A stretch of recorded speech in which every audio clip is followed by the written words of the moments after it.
Muy buenas noches amigos, bienvenidos a esta nueva edición de ¿Quién quiere matar al Perú? Yo soy Vania Tais y les doy la bienvenida porque hoy tengo un programa que la verdad hace tiempo quiero hacer, ahora que hay este resurgimiento de los partidos históricos del Perú.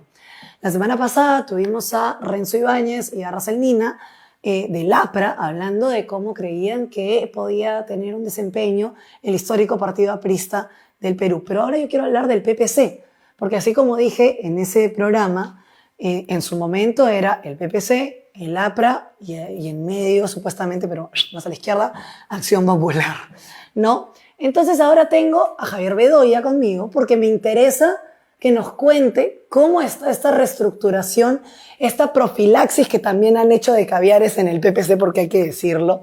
Y yo quiero saber qué planes tienen a futuro, porque creo que todos quieren, de alguna manera hay una sensación muy fuerte dentro de la población de querer volver a los partidos estructurados, de volver a los partidos históricos ordenados y no a la hoja del comercio que vamos a tener que abrir para votar en el 2026.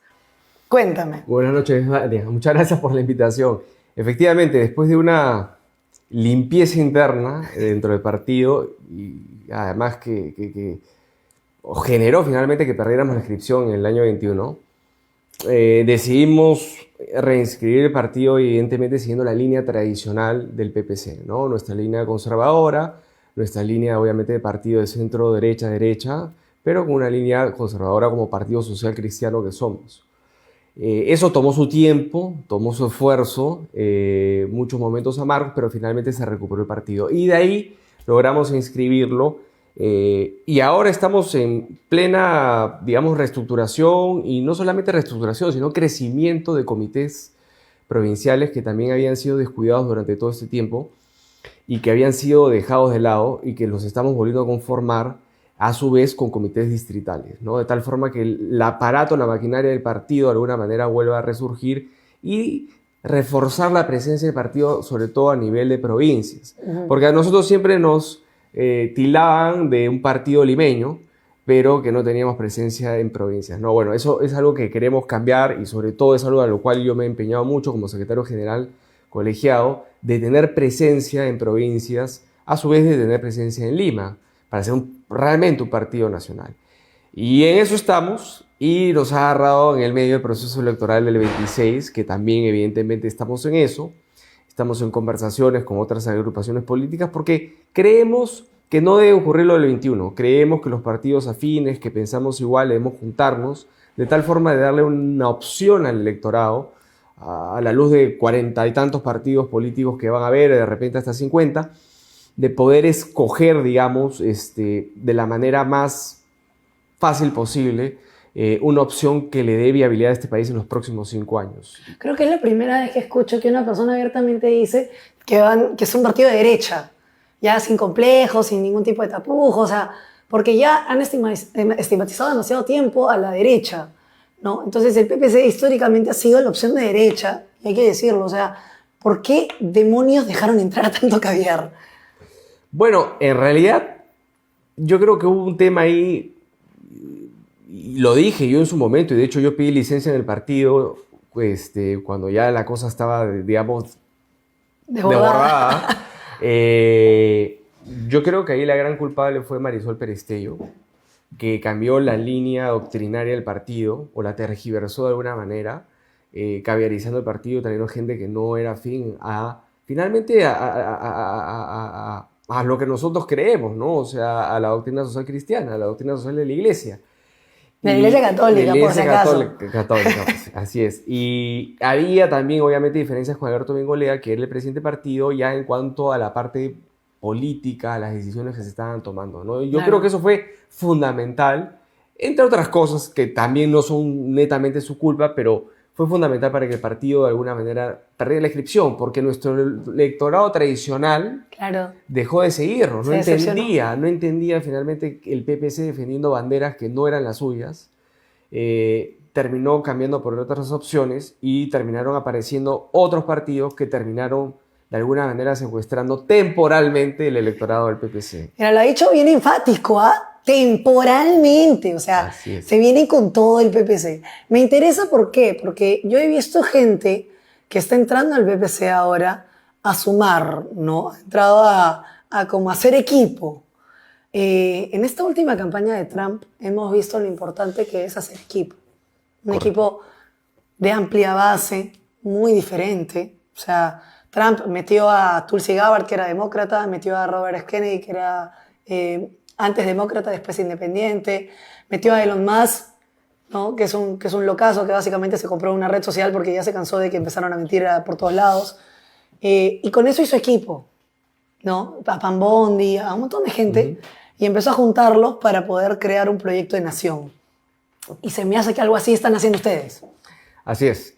Evidentemente no saliendo de nuestra línea original, nuestra línea como Partido Social Cristiano, hemos tratado de aglutinar a gente de la mejor calidad en sus especialidades, gente técnica, capaz. Cuéntame.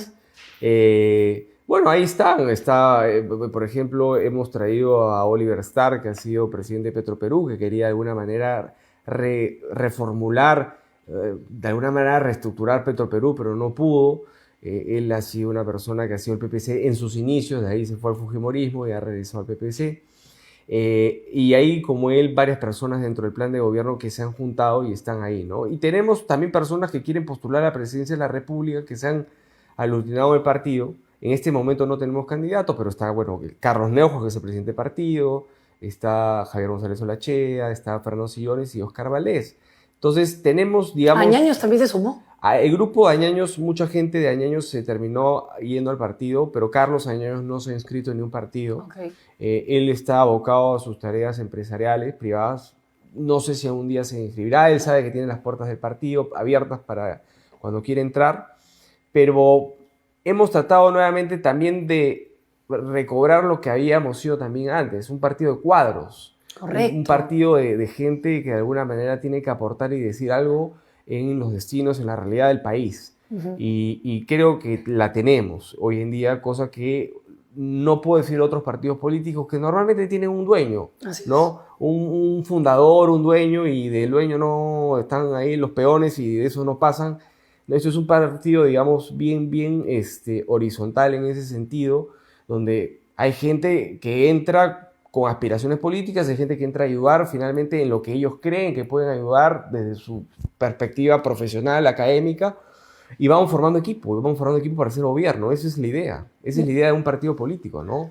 El PPC, así como el APRA y así como Acción Popular, tiene elecciones internas, tiene un cuadro histórico.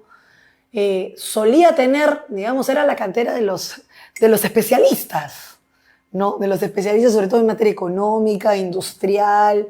O sea, tienen ya una idea más o menos de cuál va a ser, digamos, su propuesta bandera, más o menos qué es lo que están proyectando para proponer en el 26. Primero tenemos que definir cómo va a ser finalmente la forma en que vamos a participar, ¿no? Como te comenté en un principio, creemos que debemos ir en alianza, no porque querramos ir en alianza o porque el PPC lo necesite, sino porque tenemos que darle esa opción al PPC, ¿no? A mí me pareció inaudito ver en el 2021, claro, cada uno tenía sus matices, pero en el fondo pensaban en el fondo lo mismo, en el tema económico, claro. que con Fujimori y Rafael López de Aliaga, Hernando de Soto. Quedaron segundo, tercero y cuarto respectivamente. O sea, si se hubieran juntado, hubieran ganado las elecciones. No sé quién a la cabeza, pero hubieran ganado las elecciones y no hubiera ganado Castillo, y de repente no tendríamos el país que tenemos hoy en día y nos estuviéramos lamentándonos todos los días. Así es. Sí, llorando. Y eso es un poco lo que queremos hacer, un sentido de responsabilidad. No veo mucho de eso, la verdad, por lo que he visto en los últimos días, no veo mucho de eso, pero sí hay otros partidos que sí quieren conversar. O sea, de alguna manera, de alguno de esos grupos grandes no veo mucho afán de juntarse, veo más afán de los partidos más chicos, afines al PPC, de juntarse, y de repente por ahí va el tema. Hay que ver un poco y hay que evaluar. Si es que eso no se da, nos quedaremos tranquilos con que hicimos todo el esfuerzo posible para finalmente juntar a todos los partidos afines y llevar una propuesta seria al electorado. Iremos solos y tendremos que ir a una contienda interna donde tendremos que decidir quién va a ser el candidato a la presidencia de la República, a las vicepresidencias y al Congreso. Ok. Y si eso finalmente se da y después ya también pueden presentar algún tipo de alianza, lo van a hacer, de todas maneras. Correcto. O sea, y van a apoyar a la opción que se parezca más. Correcto. Entonces no descartas una alianza posible con Rafael López Aliaga en su momento. Bueno, el que la ha descartado es él hace 2, 3 días, no nosotros, ¿no? Evidentemente, a raíz de unas declaraciones suyas en un programa de televisión, él ha dicho que con el PPC no. Y la verdad que me da mucha pena porque él se dice ser social cristiano, entonces creo que una alianza natural hubiera sido con Renovación Popular, pero no sé cuáles son sus motivos. Como decía nuestro líder y presidente fundador Luis Bedoya Reyes, si los políticos dejáramos nuestras ambiciones y nuestros egos de un lado y nos pusiéramos a trabajar en común por el bien del Perú, el Perú hoy día tendría un camino y un destino. Y eso es lo que no hay acá. Hay muchos egos, hay muchos afanes, hay muchos yoísmos, y no están pensando en el país, están pensando en ellos mismos. Y eso realmente me da pena, ¿no? Porque no están pensando finalmente en el Perú. Que para ¿no? eso hacen política. Para eso hace política. Ahora, va a haber 2 cámaras. Va a haber Senado, va a haber Cámara de Diputados. Y yo lo que quiero saber es, el PPC seguramente va a empezar a soltar cuadros y muy posiblemente ingrese. Porque ahora ya estamos hablando de, insisto, esta reestructuración en la que la gente ya está harta de que hayan 80.000 partidos y están regresando como a los tradicionales, ¿no? Y me dices que están haciendo campaña también, o sea, formando cuadros a nivel nacional. Correcto. ¿En qué regiones están poniendo ahorita su foco? ¿Dónde sienten que tienen más gente? ¿Dónde crees que está la fuerza del PPC? En todo el país hay un comité, tenemos un comité provincial en todas las regiones del país, por lo menos, varios comités provinciales en regiones, y estamos apostando finalmente a tener una participación obviamente masiva como la tuvo anteriormente el partido, ¿no? Y evidentemente ser gobierno, evidentemente es lo que aspiramos, ¿no? Claro. Pero evidentemente con una representación en el Congreso. Acuérdate, Vania, que el PPC no tiene representación en el Congreso. El PPC no está en el Congreso desde el año 2016. Hace 10 años que el PPC no está. O sea, nosotros no formamos parte de este Congreso ni del pasado. Ni del Chiquicongreso. Ni del Chiquicongreso, nada. En el 2016 nosotros no estábamos. Y creo que de alguna manera algo tenía que hacer el PPC. Luis Alberto Sánchez de Lapra siempre decía que el PPC tendía siempre a ser el fiel de la balanza en las decisiones claves del Perú. No éramos un partido con una gran representación en la Cámara de Diputados ni senadores, pero teníamos los votos para inclinar la balanza de un lado a otro, y con eso finalmente se llevaban a acuerdos. Y nosotros siempre desprendidamente lo hacíamos en función de lo que creíamos más conveniente para el Perú. Y eso es a lo que finalmente apuntamos, pero obviamente ya con una bancada mucho más fortificada, mucho más fuerte, para poder finalmente tener realmente un gobierno socialcristiano, netamente con un partido de cuadros, de gente preparada que va a estar de alguna manera ahí representándonos, ¿no? Y ese es un poco el trabajo que hemos venido ya desde hace bastante tiempo, ¿no? Uh-huh. Así que nada, estamos en eso preparados. Sí somos de los partidos tradicionales. Antes nos llamaban los partidos tradicionales, ahora nos dicen los partidos con experiencia. Claro. Ha cambiado, han cambiado y han modificado de una forma más, que son viejos. Sí, una palabra mucho más amigables, los partidos tradicionales, ¿no? Como los partidos. Pero, ¿qué falta hacen los partidos tradicionales? Así es. ¿Qué falta hacen los partidos con algún tipo de experiencia, que saben cómo es estar en un congreso, saben cuál es la dinámica? Saben gobernar. Y saben gobernar, y han educado o han formado toda una serie de gente y a una serie de generaciones de cómo hacer lo mismo, ¿no? Claro. Y justamente desde que no hay PPC en el Congreso se ha visto el desmadre en el que hemos venido en el 2016, cuando empezamos con PPK, el Congreso de los 73 congresistas de Keiko, y después el mini Congreso, y después lo que tenemos hoy en día, que es una vergüenza. No, y el Congreso además con menor aprobación histórica, que es el que tienen ahorita, ¿no? Que no solamente no sabe legislar, sino que a veces no entiende cuál es la realidad del país, a pesar de que supuestamente lo representan, ¿no? No, y lo que ha sucedido es que la gente ha optado por cambiar y renovar totalmente al Congreso con gente nueva y gente desconocida. Mucha de ellas vivazos que se han metido a la política, mucha gente también financiada por la minería ilegal, narcotráfico, y mucha gente también nueva, novata, que no tiene experiencia. Y hoy en día vemos lo que tenemos como parlamento. La productividad legislativa es paupérrima y el control político y fiscalización es cero en este Congreso. Claro. O sea, en otros tiempos tú veías a los ministros desfilando, interpelados y muchas veces censurados. Claro. En este Congreso no he visto eso. No he visto Ahorita eso. Santibáñez ya lo tendrían que haber recontracensurado. Hace rato. En otro Congreso, en otros tiempos, ese ministro ya hubiera salido censurado. Sí, claro. Pero ese ministro sigue ahí y el Congreso, No hace nada. nada. Sí, Nada, claro. nada. Vamos a ir a una pequeña pausa comercial, porque la verdad, miren, ahorita estamos en una crisis política muy fuerte porque nadie resuelve nada. Nadie resuelve nada, nadie toma las decisiones que se tienen que tomar y por eso la gente está regresando la vista a lo que en algún momento funcionó. Porque, claro, le han tirado un montón de basura, un montón de barro a la política tradicional, pero ellos son los que saben hacer política, gente. Así que eso fue básicamente lo que ahora repudian y quienes te han llevado a pensar así, los mismos caviares que cobran de la plata de USAID. Estamos de vuelta aquí en Quien Quiere Matar al Perú. Yo soy Vania Tais y estoy conversando con Javier Bedoya porque creo que a todos nos interesa saber ahora qué es del PPC, ¿no? Porque eso es, insisto, yo sí quería desarrollar esto desde hace un buen tiempo porque me emocioné cuando sacaron a Marisol Prestello y dije, por fin volvió a ser un partido católico, qué emoción. Y yo sí me puse a saltar en un pie y tengo que decirlo porque honestamente, o sea, yo sí reconozco lo bueno que ha hecho este partido a lo largo de su historia.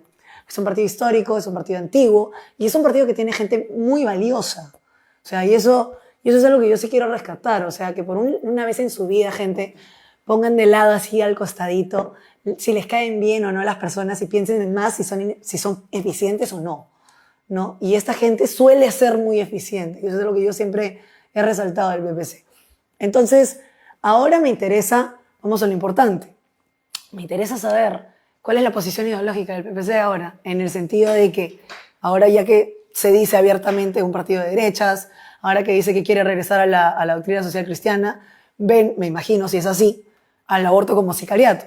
Sí, claro. O sea, nosotros, a ver, hemos tenido una pequeña desviación, como tú lo has mencionado, inicialmente. Su momento más humilde. Sí, hemos tenido una pequeña desviación, pero hemos regresado finalmente a lo que ha sido nuestra línea original. Acuérdate, en el año 79, a Luis Bedoya Reyes hablando en el Callao sobre inversión privada, ¿no? La gente en ese momento decía, este señor está loco, ¿de qué me está hablando? ¿No? Un discurso totalmente disruptivo para el momento en que se vivía el Perú y se vivía en el mundo. Claro. Pero acuérdate que el PPC fue el que introdujo la economía social en mercado en la Constitución del 79 y que fue replicada en la Constitución del 93. En ese momento era mirado como un bicho raro. Hoy en día no hay nadie que discuta las bondades del modelo económico y lo que ha significado para el crecimiento del país. Más allá de que si se distribuyó o no se distribuyó bien la plata, que han habido excesos, ha habido clientelismo, hay gente que se ha aprovechado del modelo económico, lo que quieras. Claro. Pero el modelo económico funcionó y sacó mucha gente o ha sacado mucha gente de la pobreza y eso está estadísticamente comprobado. Y hoy en día la gente puede emprender, poner su negocio, ganar su platita y mucha gente salió de la pobreza, entró a la clase media, que es el gran motor de la economía, para hacer crecer este país, gracias a ese modelo económico. Eso respecto al tema económico. Respecto al aspecto social, nosotros siempre hemos sido un partido que defiende la vida, defiende la familia y siempre lo seremos. Es parte de nuestro ADN como partido y esa línea no se cambia. La doctrina no se cambia, es inamovible. Por favor, los que quieran entrar al PPC tengan claro esto porque hay algunos que entraron al PPC y quisieron cambiar la doctrina o quisieron tergiversar la doctrina. La doctrina no se cambia, es una. Funciona igual en la iglesia, por si acaso. La doctrina no va a cambiar. O sea, no se cambia, está ya escrita y eso está ahí. Lo que se va actualizando son los programas y los planes de gobierno, pero la doctrina, que es nuestra columna vertebral, nuestro ADN, es uno. Claro. Y eso es algo que siempre vamos a defender, porque es nuestra esencia, sin eso no existimos. Claro.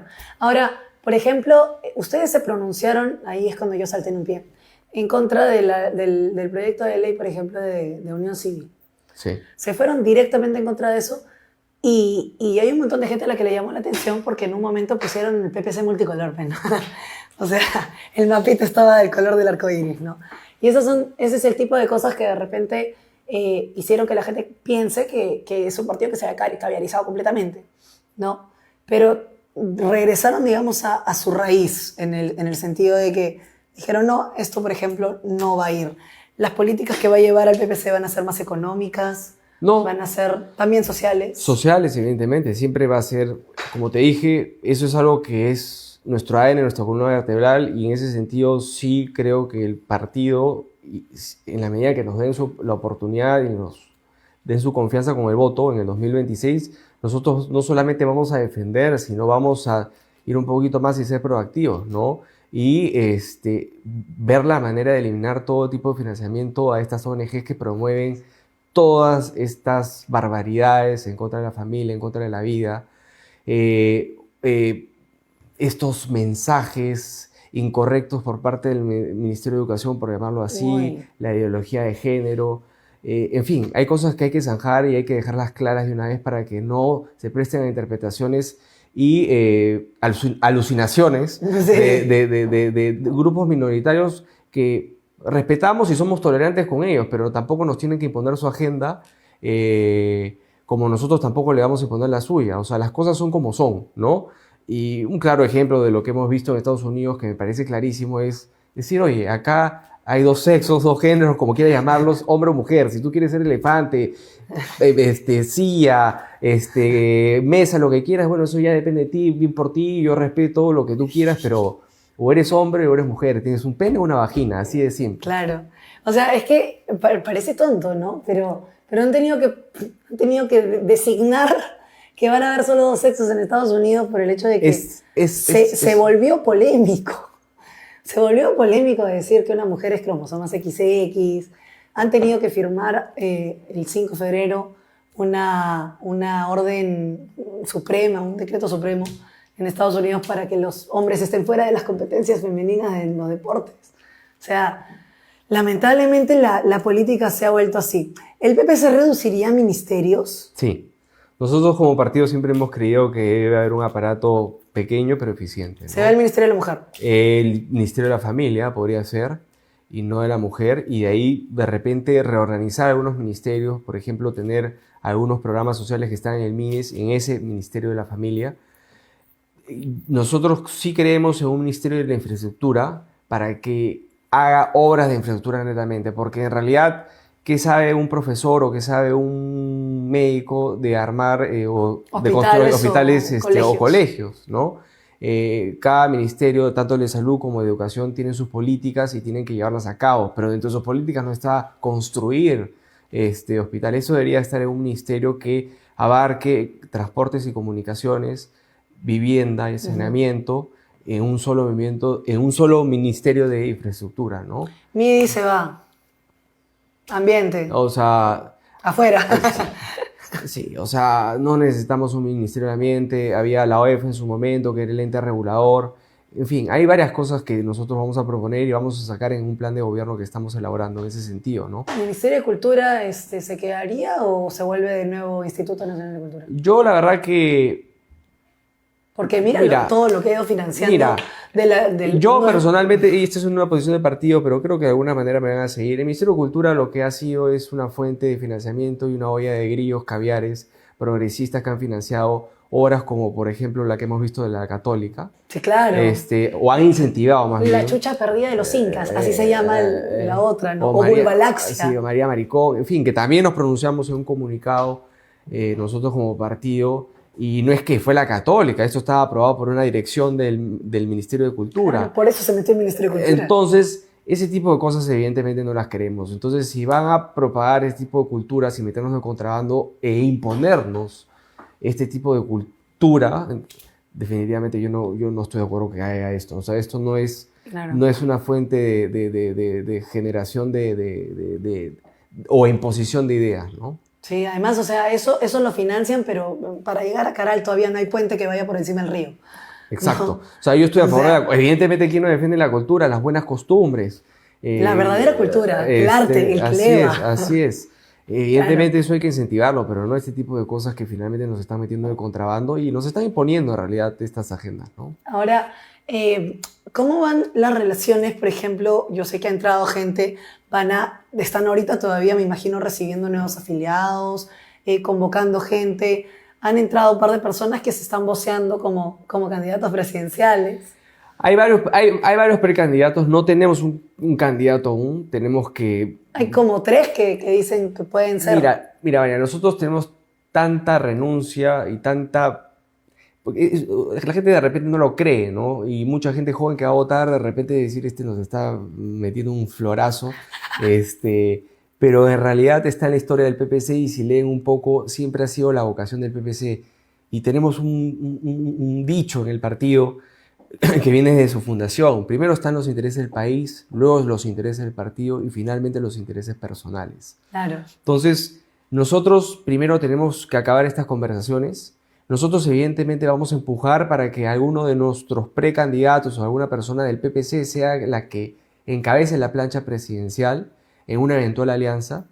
Pero si no se da, porque finalmente las conversaciones se dan en otro sentido y hay otra persona que genere mayor consenso dentro de los partidos que estamos dispuestos a unirnos, bueno, el PPC está dispuesto a renunciar finalmente a esa candidatura presidencial por el bien del país, porque creemos que finalmente una alianza, una conjunción de partidos afines es lo mejor que se le puede presentar al electorado. Claro. O sea que en ese sentido no tenemos ningún problema en renunciar y lo sabe toda persona que tiene aspiraciones dentro del PPC. Entonces, y lo hemos hecho en el pasado. Sí, claro. Está claramente ahí cuando Bedoya le cedió a la Torre la presidencia de la Asamblea Constituyente, cuando finalmente le dimos el respaldo a Acción Popular en el año 80 para que tuviera mayoría en el Senado y en la Cámara de Diputados y pudiera sacar una serie de reformas o contrarreformas del gobierno militar de Velasco Alvarado. Nos juntamos también en el 85, en el 90 con el Fredemo, tratando de obviamente aglutinar y de darle una habilidad al país, ¿no? Y después ha habido casos como Unidad Nacional, ¿no? En fin, está ahí la historia y la pueden revisar, no es mentira. No es floro, claro, No es sí lo floro. han hecho antes y lo han hecho varias veces y siempre ha funcionado. Tienen fama también de ser un partido muy municipal. Sí. Y de repente, si en las presidenciales no les va tan chévere como quieren, porque puede pasar, para las municipales me imagino que sí también ya están calentando motores, pues porque, o sea, ahí es donde han tenido más tasa de éxito, Sí. históricamente. Correcto. Y es, digamos, algo que de alguna manera le emociona más a la militancia, ¿no? A los que quieren postular las municipales. Y es porque finalmente, bueno, yo creo que por muchas razones, pero básicamente porque nuestro presidente fundador, nuestro líder, fue alcalde de Lima, ¿no? En 2 oportunidades, a pesar de que postuló también a la presidencia de la República. Pero sí, evidentemente son procesos que vienen uno después del otro, con 3 meses, 4 meses de diferencia, y obviamente estamos viendo ahorita el proceso general de abril, pero evidentemente también estamos viendo las elecciones municipales y regionales. Hay una tendencia muy fuerte dentro del partido y ha propuesto a Carlos Neuhaus como candidato a la alcaldía de Lima, ¿no? Es una persona es una persona que ha demostrado capacidad en gestión con los panamericanos, es una persona que ayudó muchísimo y fue fundamental en traer las vacunas en el año 2020-21. En fin, y ha estado y está metido actualmente en varios temas sociales justamente para ayudar y destrabar.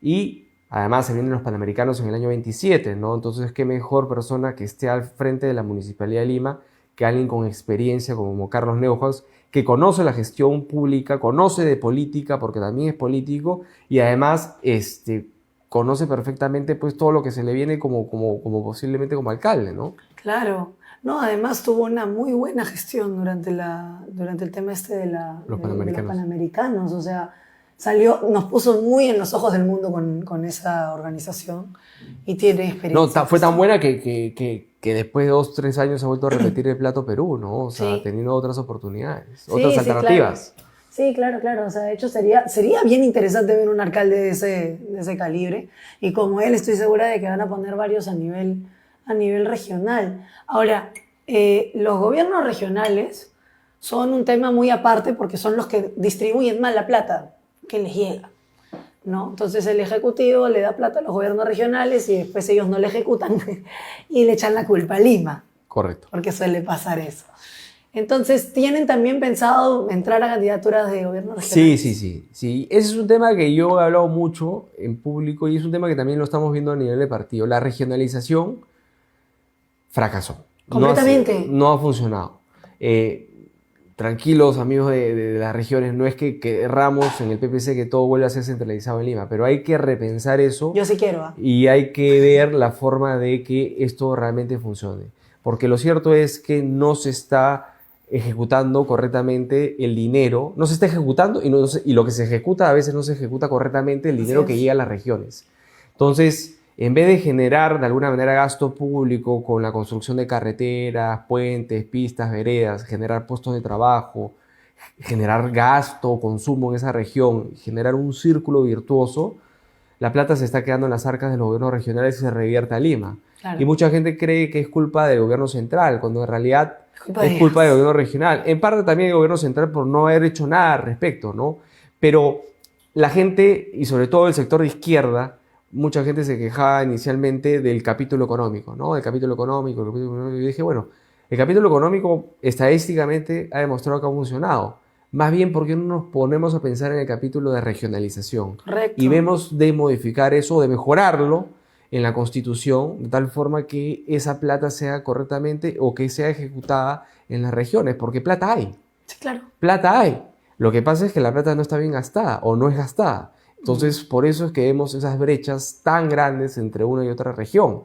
Y hay regiones muy pobres con una cantidad de plata por canon que realmente es una vergüenza y es una pena que finalmente esa plata tenga que regresar finalmente a Lima.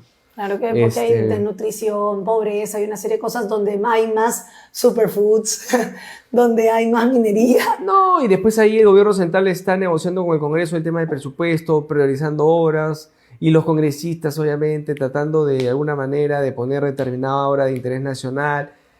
Y al final el tema tampoco pasa por eso, pasa finalmente, bueno, son obras de gobierno central, sí, pero el gobierno regional tiene que hacer lo suyo, ¿no? Pero no lo está haciendo bien, yo creo que hay que ajustar algunas piezas y también estamos preparando una alternativa, una propuesta en el plan de gobierno que vamos a presentar en los próximos meses. Para los gobiernos regionales. Sí, porque realmente la mitad de los problemas sociales que se generan por estos reclamos de que no hay nada, de que Lima no nos ayuda, de que Lima... Se le transfirió una serie de competencias a los gobiernos regionales en la época de Toledo y ahí yo averigüé con los que fueron congresistas del PPC y me dijeron que el PPC se opuso al tema de la regionalización como estaba y quería primero ver un piloto en algunas macroregiones, ¿no? Y Toledo insistió en el tema de la regionalización. Una alternativa es ver las macroregiones, que también ha sido muy discutido, porque claro, se discutían quién iba a tener la presidencia de la macrorregión, que se la pueden alternar al final entre varias regiones que ocupan, o en realidad varios departamentos que ocupan una región, porque esa es la terminología correcta, ¿no?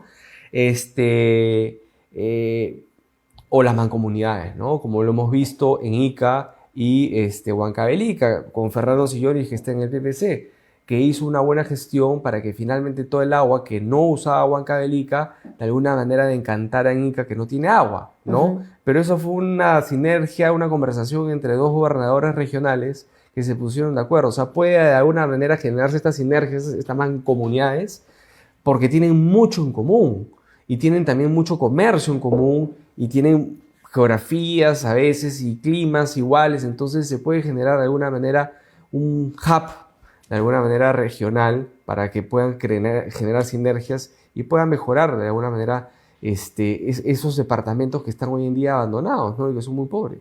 Tecnología e innovación es otro de los temas, digamos, centrales que se está buscando que los partidos toquen, porque últimamente nadie los toca. O sea, a nadie le importa la tecnología y la innovación. Y una persona los trató de poner, pero era un rojo pero libre que no sirve, ¿ya? O sea, la verdad es que no tiene ningún sentido que sigan impulsando solamente esto para llenarse los bolsillos, así como en su momento con CITEC fue una olla de grillos caviares. Correcto. Entonces, con eso regresamos después de la pausa, porque hay que hablar de la tecnología y la innovación. Hay un montón de oportunidades. Quieren hasta poner una estación espacial en Perú, y acá no hay nadie que lo opere, no hay industrialización, no tenemos nada, entonces es un tema complicado. Con eso regresamos después de la pausa. Estamos de vuelta en ¿Quién quiere matar al Perú? Aquí por CTV y estoy conversando con Javier Bedoya. Él estaba justo planteando el tema de la innovación y la tecnología, porque hacen falta en Perú centros de innovación donde salgan las ideas, donde efectivamente finalmente salgan los verdaderos proyectos que van a hacer crecer al país. Este es un país de emprendedores, no tiene sentido que no se le dé la importancia debida a la innovación y la tecnología, y tampoco puede ser que sea un congresista de Perú Libre el que trate de meter un ministerio de innovación y tecnología cuando sabemos que todo lo que tocan lo rompen, ¿no? Porque es la verdad. Entonces, ¿qué es lo que vamos a hacer o qué tienen más o menos pensado hacer en el ámbito de la innovación y la tecnología? Hay mucho campo bueno, hay mucho por hacer ahí en ese campo. Tenemos que realmente generar este laboratorio de ideas. Creo que tenemos gente, tenemos jóvenes hoy en día con muchas ideas preparados. Hay que darles las herramientas y de alguna manera los instrumentos para poder llevar a cabo esto. Evidentemente también necesitamos gente preparada en el gobierno para que tenga de alguna manera la hoja de ruta hacia dónde tenemos que ir y Correcto. obviamente fijar los lineamientos hacia abajo, ¿no? Pero yo creo que fundamentalmente hay que simplificar, que de alguna manera está ligado todo el tema administrativo de este país. Ajá. O sea, primero no solamente digitalizarlo, sino hay que cortar trámites, hay que centralizar trámites. No puede ser posible que tengamos un TUPA por municipalidad y cada municipalidad te pide una cosa distinta o un papel más, sacar una licencia o un permiso sea un drama y además te cueste una fortuna, ¿no? Tío, renovar tu DNI. O sea, hacer cosas tan básicas como Hacer actualización colas, de datos. y además, más allá de que no existen los insumos para el DNI, para el pasaporte, las colas, en fin, realmente, o sea, hemos vuelto a los 80s en ese sentido, ¿no? Sí. Y es una pena y creo que es como consecuencia de haber tenido este gobierno, que es un desastre, un gobierno de izquierda que ha demostrado nuevamente en el campo, en la práctica, que no sirven para nada, no sirven para gestionar, no sirven para finalmente solucionar problemas, simplemente sirven para vivir de los pobres y de los problemas de los demás y reciclarse en otras banderas, como por ejemplo las progresistas, o tenemos una izquierda ya un poquito más antigua, como la que hoy en día nos gobierna. Entonces, hay que ir por ese lado de un principio y luego ya enfocarnos en las cosas que tenemos que hacer en cuanto a tecnología. Creo que el Perú geográficamente también está localizado en un punto muy importante. Correcto. Que, como bien mencionaste, podríamos tener un satélite o podríamos pensar en grande, tener un satélite, así como tenemos un puerto de Chancay hoy en día porque geográficamente lo demandaba. Y vamos a tener uno en el sur también. Y vamos a tener uno en el sur y también hay uno un poquito más allá en el norte que se está viendo en Lambayeque. Entonces, existen oportunidades y este país es el país de las oportunidades, pero lo malo y lo triste es que son el país de las oportunidades desperdiciadas. Entonces, sí, eso tiene que cambiar, ¿no? Y tenemos que, obviamente, generar todo el clima para que eso suceda, ¿no? Más allá del tema de la innovación y tecnología, hoy en día lo que le preocupa a la gente, entiendo yo, es el tema de seguridad ciudadana. Yo creo que si no tenemos seguridad no podemos hacer nada del otro, ¿no? Porque sin seguridad no va a haber economía. No, pues. No, si te piden cupos, te piden plata para poder emprender y llevar a cabo tu negocio, entonces lo terminas cerrando. Entonces afecta eso de alguna manera a la economía, obviamente, de uno y a la economía general del país. Sin seguridad, evidentemente, no va a haber, no va a prosperar finalmente todo lo que estamos haciendo. O sea, tú te imaginas, por ejemplo, el puerto de Chancay que no tenga seguridad y que se termine convirtiendo en una tierra de nadie ese puerto. Sí, no. Como un momento lo fue el Callao, ¿no? Y que tampoco sigue siendo de lo más seguro que digamos. No, claro, entonces, todavía está muy inseguro. Tenemos que pensar también en otras cosas como, por ejemplo, infraestructura. Estamos atrasadísimos en infraestructura. Todo el mundo pensó en Chancay, pensó en ampliar el aeropuerto, la línea 2 del metro, en fin, una serie de cosas, pero no tenemos... Nadie piensa en los bypasses que necesita Lima. En los bypasses o las vías de acceso, ¿no? Claro. Y de repente los bypasses tampoco es la solución. La solución no es generar, digamos, más carreteras para más autos, sino de alguna manera generar un transporte público decente que genere o que amerite que no usemos tanto el auto y usemos un transporte público y las vías estén más descongestionadas. En otras palabras, no incentivar tanto el uso del auto. Sí, claro. Entonces, todo eso estamos en pañales. Sí. O sea, entonces, sí, hay que pensar en ciencia y está tecnología. colapsada. Totalmente. Hay que pensar en ciencia y tecnología, pero hay que pensar en lo básico que hoy día reclama la población Y eso pasa por muchas cosas. Entonces hay que ponernos a trabajar en eso, hay que ver, o sea, es gracioso, pero el aeropuerto, o sea, en parte el terminal de aeropuertos no se inaugura porque no hay cómo llegar ahí. O sea, han tenido que construir un puente Bailey porque no había cómo llegar. O sea, se habían preocupado de armar durante años, expropiando todos los terrenos, qué sé yo, para construir finalmente la segunda etapa del aeropuerto o el otro terminal del aeropuerto. Donde no se puede Y llegar. terminaron de construir o estaban por terminar y llegaron a la conclusión o se dieron cuenta de que no había cómo llegar. No había cómo llegar al aeropuerto.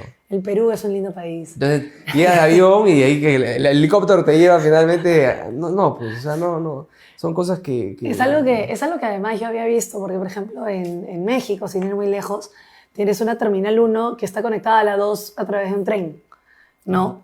Y en varios países el aeropuerto se conecta con un pequeño tren, ¿no? Después tienes segundos pisos, ¿no? Para poder llegar más rápido a ciertos lugares, cuando por ejemplo la Panamericana, ¿no? Allá el periférico, está reventando de gente, puedes irte por el segundo piso y llegas un poco más rápido. Pero es algo que yo siento que todavía está muy lejos en Lima y en las regiones más todavía, ¿no? Veo que todavía siguen discutiendo el mismo problema de la minería y ahorita Argentina nos acaba de ganar en exportación de cobre a un país minero como el Perú. Nosotros ¿no? estamos acá discutiendo el tema de la minería, que es nuestra principal fuente de ingreso, la minería ilegal, un montón de plata que se pierde o que de alguna manera se lava. Entra en la economía, pero se lava. Pero tenemos tenemos mil proyectos que se han lanzado en este país. Por ejemplo, la masificación del gas. Hasta ahora. O sea, imposible. Se concesionó el tema para el sur. Al final el concesionario abandonó la concesión porque no era rentable, porque la gente que hacía, o varios distribuidores de gas iban con el camión y suministraban finalmente a los grifos, o a las casas, o a las industrias. Entonces de nada tenía sentido tirar un tubo por debajo cuando finalmente había gente que con un camioncito finalmente te hacía la misma chamba. El tema de la red dorsal de fibra óptica, totalmente mal pensada. La carretera para poner internet, la masificación del internet, digamos, a nivel nacional. Un desastre. Que ya se volvió una necesidad básica el internet. Está la carretera, está ahí, pero las troncales no están, no se han licitado. La concesionaria también devolvió la concesión. Todo está en manos del Estado, toda la ineficiencia, porque también son proyectos que de alguna manera han sido diseñados de manera equivocada, ¿no? Correcto. Como la misma línea 2 del metro, o sea, son 6 líneas, eso está en el 2013, 2014, empezando en 2012, 2013 y seguimos en la línea 2 del metro. Son 6 líneas. Así es. Son 6 líneas. La carretera central, eso venía de la época de Velasco. Finalmente ya la están construyendo, pero por otro trazo, no por donde está la carretera central actualmente, sino por atrás, de los cerros. Entonces, yo me acuerdo que escribí un artículo por ejemplo, de Sanjón, de la vía expresa Luis Bedoya Reyes, que se llama hoy en día, de cómo finalmente Luis Bedoya construye el Sanjón, pero el proyecto llegaba hasta la Panamericana Sur. Pasaron 14 alcaldes después de él y ninguno había terminado un proyecto que era necesario, que desembocara en la Panamericana Sur. Además, el proyecto comprendía otras cosas como un metro por abajo, que nadie lo hizo, ¿no? Ahora, bueno, no es un Sanjón, lo que está haciendo mi amigo Porky es llevar una vía que va a desembocar en la Panamericana, pero bueno, está teniendo problemas en ese sentido. Igualito, hay varias cosas. Entonces, no hay una visión de país, no hay políticas públicas que sean de alguna manera de ejecución obligatoria independientemente de quién venga después del otro. O sea, tenemos que entender lo que es una política pública, una política de Estado y que independientemente de tu tendencia ideológica o del partido, tú tienes que terminar y seguir, porque si uno llega y deshace lo que hizo el otro, está pasando lo que hoy en día tenemos. Claro. O sea, es que lo que pasa es que hay una epidemia de ineficiencia. ¿No? Hay una epidemia de ineficiencia y no se está poniendo la plata donde se tiene que poner. No hay prioridades. O sea, lo cierto es que no hay prioridades ahorita. Y lo peor es que le están achacando a Dina que es de derecha. Recuerden que es de izquierda, por favor. Recuerden que es de izquierda, que es ineficiente, que pasó de ser roja a ser caviar. No hemos tenido un gobierno de derecha y eso es mentira. Se dice, no. Que gobiernos de izquierda, de centro izquierda, hayan respetado el modelo económico, es no verdad. los hace derecha. No los hace derecha, y es verdad. ¿Y por qué lo han hecho? Porque necesitaban la plata del modelo económico para de alguna manera llevar a cabo todas sus fechorías y todas, todos sus planes y sus iniciativas que hemos visto. Toledo no era de derecha. García no era de derecha, era socialdemócrata. Humala no era tampoco de derecha. Era zurdo. Kuczynski probablemente el único, pero llevó una serie de gente en su No, gobierno. era Liberprogre. Sí, Era llevó Liberprogre. a una serie de gente que la verdad que me dio realmente lástima el señor. Y después lo que hemos tenido realmente es a Vizcarra, a Sagasti, a Castillo, a Dina. Por izquierda. Así es, no ha habido realmente un gobierno de derecha. ¿Cómo va a ser la lucha contra la corrupción si llega el PPC al gobierno? Frontal y directa, frontal y directa. Con eso no hay que escatimar, no solamente porque es incorrecto y está mal, pues, sino porque genera mucha plata. Se pierde mucha plata en eso. Aunque Sí. no lo crean, se pierde mucha plata en el tema de la corrupción. No solamente la plata que se roban, sino la plata que genera, en fin, todo lo que conlleva la corrupción, procesos, costos de transacción, ¿no? O sea, finalmente todo lo que está al costado y que conlleva o sea, en fin.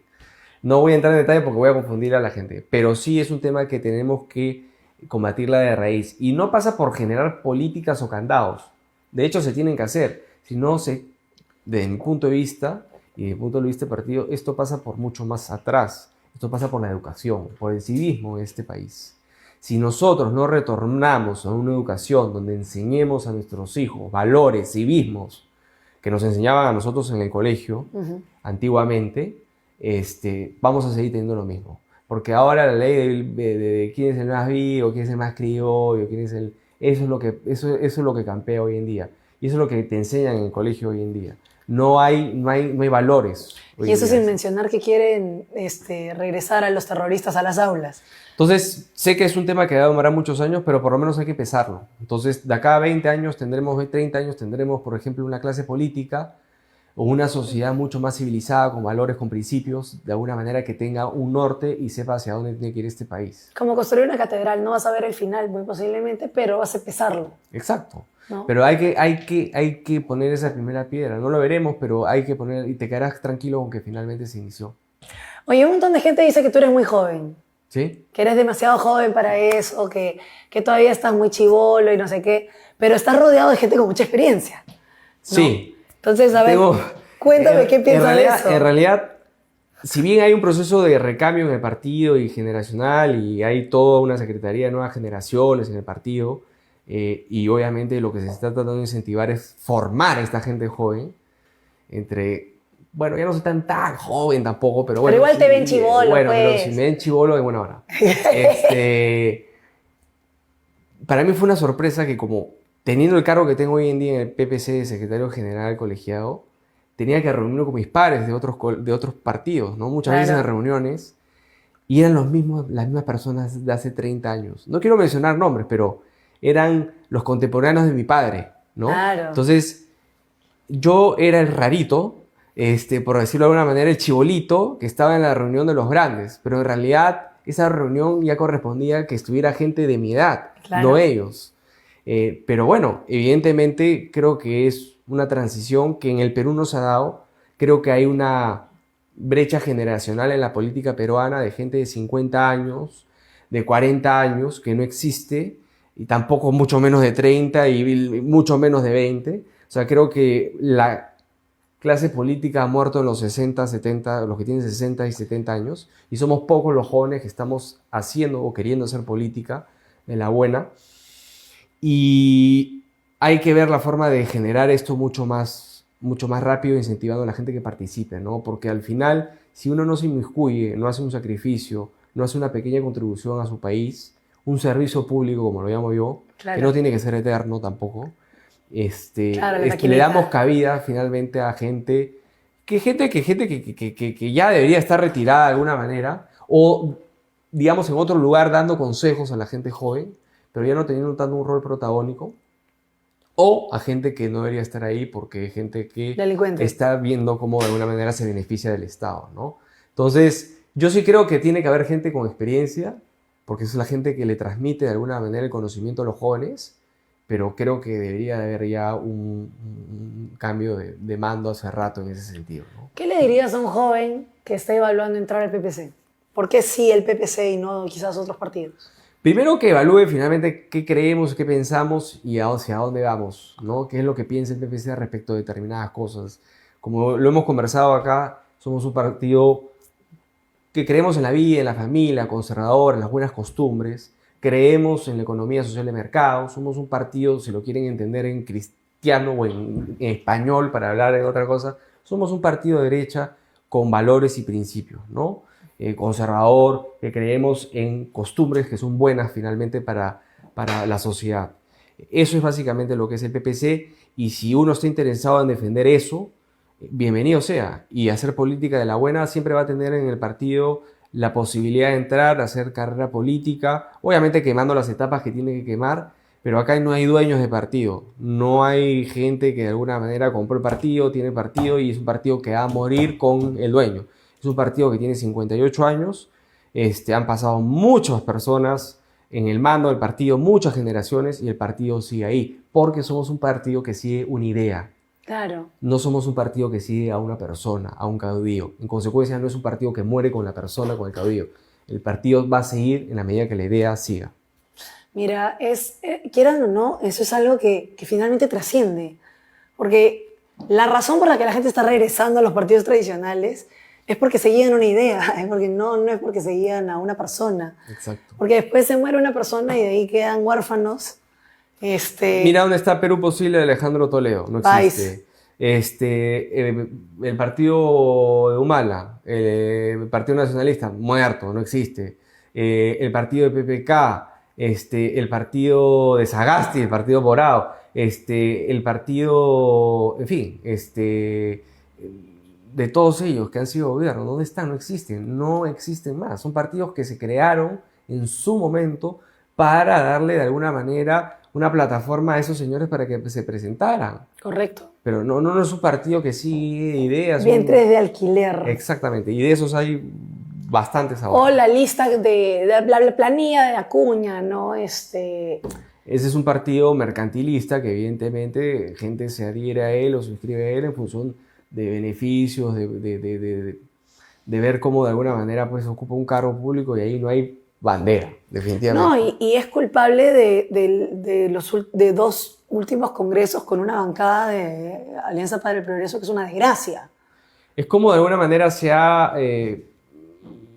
prostituido la política de una manera bien mercantilista, ¿no? O sea, que el dinero finalmente lo puede hacer todo, ¿no? Sí, la verdad es que es una de las banderas más tristes. Pero bueno, entonces el PPC es una opción que está más viva que nunca en este momento, es una opción que definitivamente los jóvenes pueden tener en cuenta y que me imagino que están en este momento reclutando. Si tienes algún mensaje que darles, este es el momento. Sí. No, miren, tienen que entender que somos un partido viejo, pero con gente joven. Somos un partido que sigue una idea, que nunca se nos ha dado la oportunidad para gobernar, pero que a pesar de eso nuestras ideas están hoy en día ahí enquistadas en la sociedad peruana para bien, y creo que eso ha ayudado mucho a nuestra sociedad, no solamente en lo económico, sino también en lo social.